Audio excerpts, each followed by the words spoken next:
اور ڈاکٹر جواد صاحب سے بات ہو رہی تھی. حضرت یہ جو میں نے ابھی ایک بات کی تھی کہ ایک سسٹم چونکہ ایسا چل رہا تھا کہ کس طرح سے, تو حضرت عمر کی طرف سے اوبویسلی یہ پتہ نہیں ڈسکس کیوں نہیں کرتے, میں اس پہ بڑا حیران ہوا. یہ جو پولیس کا سسٹم ہے پہلی دفعہ اس دنیا میں حضرت عمر لے کر آئے تھے. یہ آپ پڑھ لیجئے اس بارے میں, پھر آپ لوگوں کو پتہ چلے. عدالتی نظام بھی عدالتی نظام بھی باقاعدہ پولیس کا نظام قائم کیا تھا, فوج کا نظام باقاعدہ قائم کیا تھا, سپاہی مقرر ہوئے تھے, ان کی وردیاں باقاعدہ سلوائی گئی تھیں, ان کی ڈیوٹیاں لگی تھیں, مختلف جگہوں پر چوکیاں بنائی گئی تھیں, رصد گاہیں تھیں, اور جو خبروں کی نشر کا اور خبروں کی رسائی کا ایک پورا نظام آپ نے بنایا تھا. تو آپ سوال یہ کر رہے تھے کہ یہ جو اگر کوئی کسی پر زیادتی کرتا ہے اور کسی پر الزام لگاتا ہے تو کیا اس کا جو مظلوم ہے وہ خود جا کر اس کا جواب دے یا خود جا کر وہ مقابلہ کرے, خود جا کر قانون کو ہاتھ میں لے؟ تو اس کی نہ اسلام اجازت دیتا ہے, نہ قانون اجازت دیتا ہے, اور نہ ہمارا اخلاقی سسٹم اجازت دیتا ہے. کیونکہ اگر اس طرح ہوگا تو جنگل کا قانون بن جائے گا. ہر باشعور قوم, لیکن یہی ہوا ہے نا اور سر, آپ ہر دیکھیں ملک میں یہی ہوا ہے حضرت, ایک وہ نظام لوگوں کو ہوتا جا ہے. کے مار دیا بیچاروں کو. یہ جنونی قوم ہے نا اصل میں. کسی بھی مسئلے پر آپ مذہب جو کے نام کرنا ہے پر وہ نہیں کر رہے. دیکھیں نا, کسی نے کہا نا کہ اس میں مذہب کے جنون نہیں نام جاگ پر, رہا. شریعت بھائی مذہب کے نام پر جینے کو تیار نہیں ہے, مرنے کو تیار ہے.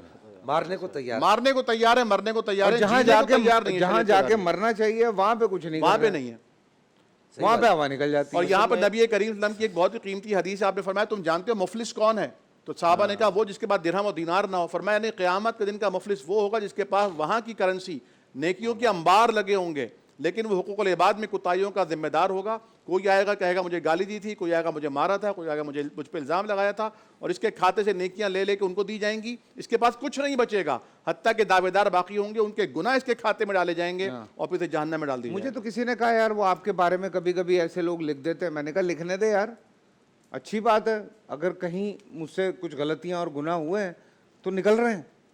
صحیح ان کے بھائی امام اعظم فی الفقہ حضرت امام ابو حنیفہ رحمۃ اللہ علیہ کے بارے میں آتا ہے کہ ان کو کسی نے آ کے بتایا کہ حضرت فلاں نے آپ کی غیبت کی ہے, آپ کے بارے میں انہوں نے کہا خوان لاؤ اور اس کو پھلوں سے سجایا, کہا کہ اس کو پہنچا دو.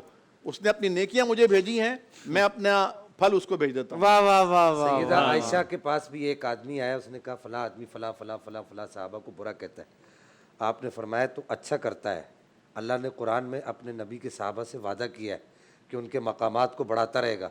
تو یہ جو کہہ رہے تو ان کے مقامات ہی تو بڑھ رہے ہیں نا. سبحان اللہ. اصل میں وہ برائی کرنے والا سمجھتا نہیں ہے کہ وہ اپنا مقام اللہ کی بھیڑ بارگاہ چال میں کم لگ کر جاتے ہیں. آپ نے ایک کسی نے کوئی چیز لگائی, سب اس کے پیچھے لگ گئے, اس کے برا بھلا کہے جا رہے ہیں, گالیاں دیے جا رہے ہیں. ارے بھائی میں کب سے ہم یہ بات کر رہے ہیں, آپ کو کوئی نہیں پسند, آپ کو نہیں اچھا لگ رہا.